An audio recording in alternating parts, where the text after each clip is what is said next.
+2 കൊമേഴ്സിൽ accountancy പഠിക്കുന്ന കുട്ടികളല്ലേ, നിങ്ങൾക്ക് എല്ലാവർക്കും welcome to Eduport. Liban sir കുറച്ച് കാര്യങ്ങൾ പറഞ്ഞാൽ പോവാണ്. ഈ ഒരു കാര്യം ഉറപ്പായിട്ടും നിങ്ങളുടെ ഈ വർഷത്തെ നിങ്ങളുടെ ഫൈനൽ എക്സാമിന് ഏറ്റവും കൂടുതൽ ഹെൽപ്ഫുൾ ആയിരിക്കും. ഈ ഒരു വീഡിയോയിലുള്ള കാര്യങ്ങൾ ശ്രദ്ധിക്കുകയാണെങ്കിൽ നിങ്ങളിപ്പം പഠിക്കുന്നതിൻ്റെ ഒരു 20% അധികം നിങ്ങൾക്ക് മാർക്ക് സ്കോർ ചെയ്യാൻ പറ്റും വിത്ത് നോ എഫേർട്ട്. ഒരു എഫേർട്ടും എക്സ്ട്രാ എടുക്കാതെ നിങ്ങൾക്ക് 20%-ലധികം മാർക്ക് എക്സ്ട്രാ സ്കോർ ചെയ്യാൻ പറ്റും. ലിബാൻ സാർ തരുന്ന വാക്കാ. നോക്കാം, നിങ്ങളുടെ ഓരോരോ ചാപ്റ്ററുകളുണ്ട് അല്ലേ. സോ ആ ചാപ്റ്റേഴ്സിൻ്റെ ഒരു ഇൻട്രൊഡക്ഷൻ ആയിട്ടാണ് ഞാൻ പറയുന്നത്.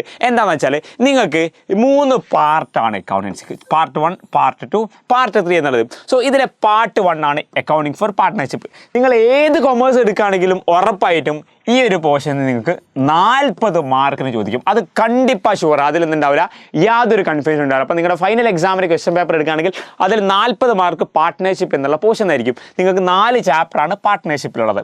രണ്ടാമത്തത് analysis of financial statements.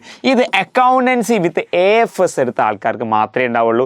Generally വളരെ കുറഞ്ഞ ഒരു 30% കുട്ടികൾ മാത്രമേ ഈ ഒരു അനാലിസിസ് ഓഫ് ഫിനാൻഷ്യൽ സ്റ്റേറ്റ്മെൻറ്റ്, അല്ലെങ്കിൽ അതിലും താഴെ കുട്ടികളാണ് ഈ ഒരു പോർഷൻ എടുത്തത്. സോ അവർക്ക് 40 മാർക്കിന് ഫൈനൽ എക്സാമിന് ഇതുണ്ടാകും. ടോട്ടൽ 80 മാർക്കിന് ഫൈനൽ എക്സാമിന് എന്തുണ്ടാകും, AFS എടുത്ത ആൾക്കാർക്ക് ഉണ്ടാവും. പക്ഷേ നിങ്ങൾ കമ്പ്യൂട്ടറൈസ്ഡ് അക്കൗണ്ടിങ് ആണെങ്കിൽ നിങ്ങൾക്കും 6 ചാപ്റ്റർ പഠിക്കാനുണ്ട്. അവിടെ ഈ കമ്പ്യൂട്ടറൈസ്ഡ് അക്കൗണ്ടിങ്ങിന് 20 മാർക്കാണ് നിങ്ങൾക്ക് എക്സാമിന് ഉണ്ടാവുക. പ്ലസ് ഈ 40 ഉണ്ടല്ലോ, പാർട്ട്ണർഷിപ്പിന് 40, മൊത്തം 60 മാർക്കാണ്. മൊത്തം 60 മാർക്ക്.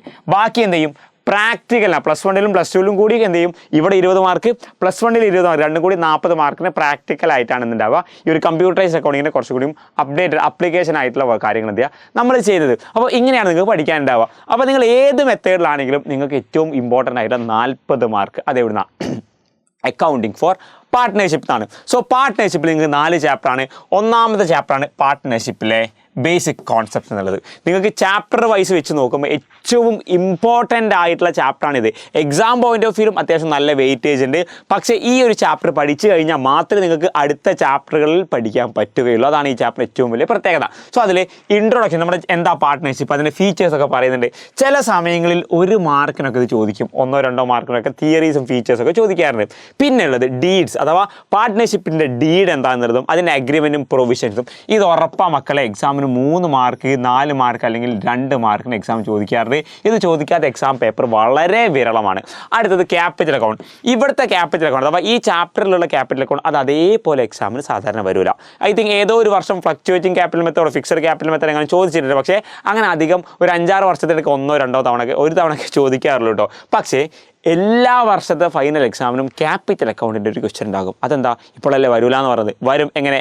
ഈ ചാപ്റ്റർ ബേസ് ചെയ്തിട്ടില്ല, നിങ്ങളുടെ 4ാമത്തെ ചാപ്റ്ററും 3ാമത്തെ ചാപ്റ്ററും ബേസ് ചെയ്തിട്ട് എല്ലാ വർഷവും ക്യാപിറ്റൽ അക്കൗണ്ടിൻ്റെ ക്വസ്റ്റ്യൻ ചോദിക്കാറുണ്ട്. അത് 2 ക്വസ്റ്റ്യൻ, ഒരു ക്വസ്റ്റ്യൻ അല്ല 2 ക്വസ്റ്റ്യൻ ചോദിക്കാറുണ്ട്. അപ്പോൾ അത് ക്യാപിറ്റൽ അക്കൗണ്ട് ഇവിടെ പഠിക്കണം.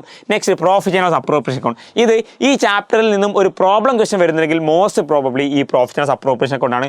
3 മാർക്ക് അല്ലെങ്കിൽ 5 മാർക്കിന് വരെ ഈ ഒരു ക്വസ്റ്റ്യൻ എന്ത് ചോദിക്കാറുണ്ട്. പിന്നെ ഉള്ളത് കാൽക്കുലേഷൻ ഓഫ് മിനിമം പ്രോഫിറ്റ് അഥവാ calculation of interest calculation. Interest on drawings ആവട്ടെ അല്ലെങ്കിൽ ഇൻട്രസ്റ്റ് ഓൺ ക്യാപിറ്റൽ ആവട്ടെ, അത് 2 അല്ലെങ്കിൽ 3 മാർക്കിനും ഇടയ്ക്കിടയ്ക്ക് എക്സാമിന് ചോദിക്കാറുണ്ട്. ഇനി ഈ ഗ്യാരണ്ടി ഓഫ് മിനിമം പ്രോഫിറ്റ് നമ്മുടെ പ്രോഫിറ്റ് ആൻഡ് അപ്രോപ്രിയേഷൻ അക്കൗണ്ടുമായി കണക്ട് ചെയ്തിട്ട് കഴിഞ്ഞ വർഷം വരെ കഴിഞ്ഞ വർഷത്തെ എക്സാമിനടക്കം ചോദിച്ചൊരു പോർഷനാണ് കേട്ടോ. ഇനി പാസ്റ്റ് അഡ്ജസ്റ്റ്മെൻറ്റ്, ഇത് പഠിക്കാനുണ്ട് പക്ഷേ എക്സാമിന് അങ്ങനെ എന്ത് ചെയ്യാറില്ല, ചോദിക്കാറൊന്നുമില്ല. അപ്പോൾ ഇതൊക്കെ പഠിക്കുകയാണെങ്കിൽ CUT ലെവലൊക്കെ ഈ പാസ്റ്റ് അഡ്ജസ്റ്റ്മെൻറ്റും ഗ്യാരണ്ടി പോർഷനൊക്കെയാണ് എക്സാമിന് ചോദിക്കുക. അപ്പോൾ ഈ റെഡ് കളറുള്ളതാണ് ഏറ്റവും കൂടുതൽ ഇമ്പോർട്ടൻ്റ് ആയിട്ട് ഈ ചാപ്റ്ററിന് പഠിക്കേണ്ട കാര്യം. രണ്ടാമത്തെ ചാപ്റ്റർ നോക്കുകയാണെങ്കിൽ പാർട്ട്ണർഷിപ്പിലെ അഡ്മിഷൻ. പുതിയൊരു പാർട്ട്ണർ ബിസിനസ്സിലേക്ക് അഡ്മിറ്റ് ചെയ്യുകയാണെങ്കിൽ അവിടെ എന്തൊക്കെ നോക്കണം? നിങ്ങൾ മിക്കവാറും രണ്ടാമത്തെ ചാപ്റ്റർ ചിലപ്പോൾ തുടങ്ങിയിട്ടുണ്ടാകും, ചില ആൾക്കാർക്ക് തുടങ്ങിയിട്ടുണ്ടാവില്ല, എന്നിരുന്നാൽ പോയി നോക്കാണ്ട. ഇതിലെ ഇൻട്രൊഡക്ഷനും മോഡ്സ് ഓഫ് റീകോൺസ്റ്റിറ്റ്യൂഷൻ എന്നുള്ള ഒരു പോർഷൻ ഉണ്ട്. അത് തിയറിറ്റിക്കലി ഒരു 1 അല്ലെങ്കിൽ 2 മാർക്സ് അങ്ങനെ വരാറൊന്നുമില്ല. പക്ഷേ അഥവാ വരികയാണെങ്കിൽ എന്ത് ചെയ്യും, 1 or 2 മാർക്സ് തിയറിറ്റിക്കലി ചോദിക്കും. അടുത്ത ന്യൂ പ്രോഫിറ്റ് ഷെയറിംഗ് റേഷ്യോ. മിക്കവാറും ഈ ചാപ്റ്ററിനോ അല്ലെങ്കിൽ അടുത്ത ചാപ്റ്ററുമായി ബന്ധപ്പെട്ട് ന്യൂ പ്രോഫിറ്റ് ഷെയറിംഗ് റേഷ്യോ ഇടയ്ക്കിടയ്ക്ക് ചോദിക്കാറുണ്ട്. അത് 2 മാർക്കിനൊക്കെ ചോദിക്കാറുള്ളത് കേട്ടോ. പിന്നെ സാക്രിഫൈസിംഗ് റേഷ്യോ, ഇത് 1 മാർക്ക്. കഴിഞ്ഞ വർഷം അടക്കം സാക്രിഫൈസിംഗ് റേഷ്യോ അല്ലല്ല, കഴിഞ്ഞ വർഷത്തെ എക്സാമിന് ന്യൂ പ്രോഫിറ്റ് ഷെയറിംഗ് റേഷ്യോ 1 മാർക്കിന് ക്വസ്റ്റ്യൻ ചോദിച്ചിട്ടുണ്ടായിരുന്നു കേട്ടോ. അതേപോലെ സാക്രിഫൈസിംഗ് റേഷ്യോ 1 മാർക്ക് അല്ലെങ്കിൽ 2 മാർക്കിന് എന്ത് ചെയ്യാറുണ്ട്, എക്സാമിന് ചോദിക്കാറുണ്ട്. അപ്പോൾ ഏതെങ്കിലും ഒരു റേഷ്യോ, ന്യൂ റേഷ്യോ, സാക്രിഫൈസിങ്ങോ അല്ലെങ്കിൽ ഗെയിനിങ് റേഷ്യോ, ഇതിൽ ഏതെങ്കിലും ഒന്ന് എക്സാമിന് സാധാരണ ചോദിക്കാറുണ്ട്. Good will and treatment. Good will എന്താ എന്നുള്ളതും അതിൻ്റെ തിയറി, അതിൻ്റെ കാൽക്കുലേഷൻ, അതിൻ്റെ ട്രീറ്റ്മെൻറ്റ് ഉറപ്പാ മക്കളെ 3 മുതൽ 6 അല്ലെങ്കിൽ 7 മാർക്ക് വരെ ഈ ഒരു പോർഷനിൽ മാത്രം ചോദിക്കും. ചിലപ്പോൾ 7 മാർക്ക് വരെ ചോദിക്കും. 3 മാർക്കിന് വരെ ഉറപ്പായും ചോദിക്കും. കഴിഞ്ഞ വർഷം ഉണ്ടായിരുന്നു, കഴിഞ്ഞ മുന്നത്തെ വർഷം ഉണ്ടായിരുന്നു, കഴിഞ്ഞ എക്സാമിന് ഉണ്ടായിരുന്നു, കഴിഞ്ഞതിന് മുന്നത്തെ എക്സാമിന് ഉണ്ടായിരുന്നു. എല്ലാത്തിലും എന്തുണ്ട്, ഈ ഗുഡ് വില്ലിൻ്റെ ക്വസ്റ്റ്യൻ എക്സാമിന് വന്നിട്ടുണ്ട്.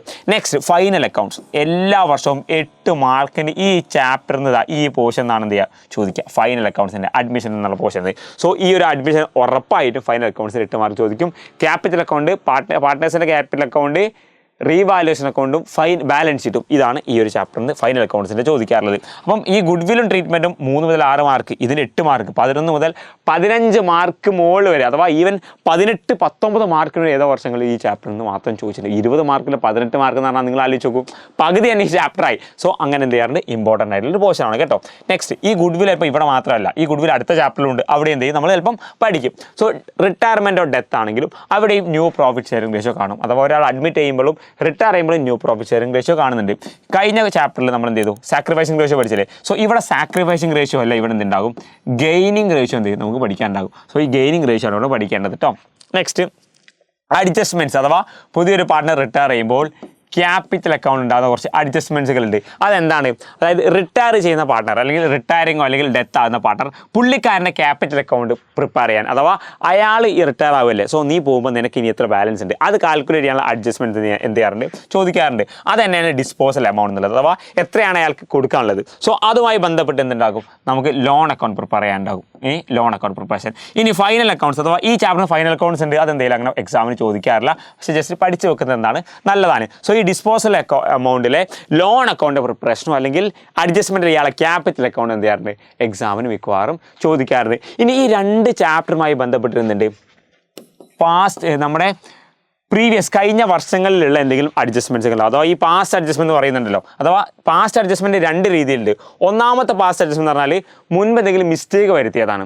രണ്ടാമത്തെ ഒരു പോർഷൻ എന്താണെന്ന് വെച്ചാൽ നമ്മുടെ അക്യൂമുലേറ്റഡ് പ്രോഫിറ്റ്സ് ഓർ ലോസ്, എന്താണ് അക്യൂമുലേറ്റഡ് പ്രോഫിറ്റ്സ് ഓർ ലോസ് എന്നൊരു പോർഷൻ ഉണ്ട്. അത് എക്സാമിന് ഇടയ്ക്കിടയ്ക്ക് 2 മാർക്ക് ഈവൻ 3 മാർക്കിന് വരെ ചോദിക്കാറുണ്ട്. അതോടൊപ്പം തന്നെ ഫൈനൽ അക്കൗണ്ട്സുമായി ബന്ധപ്പെട്ടുള്ള 8 മാർക്കിന് ക്വസ്റ്റ്യനിലും ഈ ഒരു പോർഷൻ എന്ത് ചെയ്യാറുണ്ട്, വരാറുണ്ട് കേട്ടോ. സോ അപ്പം അത് രണ്ടിലും അഡ്മിഷനിലുണ്ടാകും, റിട്ടയർമെൻറ്റിൻ്റെ കേസിൽ എന്ത് ചെയ്യാറുണ്ട്, ആ ഒരു പോർഷൻ എക്സാമിന് ചോദിക്കുന്ന ഒരു കാര്യമാണ്. അപ്പം എന്ത് ചെയ്യണം, അത് നല്ല രീതിയിൽ ശ്രദ്ധിക്കണം കേട്ടോ.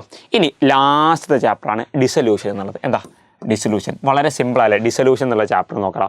സിമ്പിളാണ്. എന്താ വെച്ചാൽ നമുക്ക് തിയറിറ്റിക്കലി ഫേം എന്താ പാർട്ട്ണർഷിപ്പ് എന്താണെന്നൊരു തിയറി പോർഷൻ ഉണ്ട്. അത് ഈവൻ 3 മാർക്കിൻ്റെ തിയറിറ്റിക്കലി ഈ ഒരു ചാപ്റ്ററിന് ചോദിക്കാറുണ്ട്. സെറ്റിൽമെൻറ്റ് ഓഫ് ഡെപ്റ്റ്, അത് 1 മാർക്കിനൊക്കെ വല്ലപ്പോഴും ചോദിച്ചിട്ട് ഒരു തിയറി പോർഷനാണ്. റിയലൈസേഷൻ അക്കൗണ്ട് ഒന്നെങ്കിൽ 4 അല്ലെങ്കിൽ 3 മാർക്കിന് ചോദിക്കും, അല്ലെങ്കിൽ ഫൈനൽ അക്കൗണ്ട്സുമായി ബന്ധപ്പെട്ട് റിയലൈസേഷൻ അക്കൗണ്ട് ചോദിക്കും. റിയലൈസേഷൻ്റെ ജേണൽ എൻട്രി 2 അല്ലെങ്കിൽ 3 മാർക്കിനോ ചോദിക്കാറുണ്ട്. പിന്നെ ഫൈനൽ അക്കൗണ്ട്സിൻ്റെ 8 മാർക്കിന് ക്വസ്റ്റ്യൻ കഴിഞ്ഞ വർഷം അതിൻ്റെ മുന്നത്തെ വർഷവും ഈ 8 മാർക്കിന് ചോദ്യം ഇതേ ചാപ്റ്ററിൽ നിന്ന് ചോദിച്ചിട്ടുണ്ട്. റിയലൈസേഷൻ അക്കൗണ്ടും ക്യാപിറ്റൽ അക്കൗണ്ടും ക്യാഷ് അക്കൗണ്ടിൻ്റെ ഒരു ക്വസ്റ്റ്യൻ. സോ അത് ശ്രദ്ധിക്കണം. ഈ രീതിയിൽ എക്സാമിന് 4 ചാപ്റ്റർ പഠിച്ചാൽ ഈസി ആയിട്ട് നിങ്ങൾക്ക് എന്ത് ചെയ്യാൻ പറ്റും, സ്കോർ ചെയ്യാൻ പറ്റും. അപ്പോൾ ഓരോ ചാപ്റ്റർ പഠിക്കുമ്പം ഈ ഒരു വീഡിയോ എടുത്ത് കാണുക, സാർ ഈ ചാപ്റ്റർ ഇതൊക്കെ വരുന്ന പറഞ്ഞത്. അപ്പം അത് വളരെ ഇമ്പോർട്ടൻ്റ് ആയിട്ട് എന്ത് ചെയ്യുക, നിങ്ങൾ പഠിക്കാൻ വേണ്ടി ശ്രമിക്കുക, നല്ല രീതിയിൽ സ്കോർ ചെയ്യുക, നല്ല മാർക്ക് വാങ്ങുക. All the very best wishes.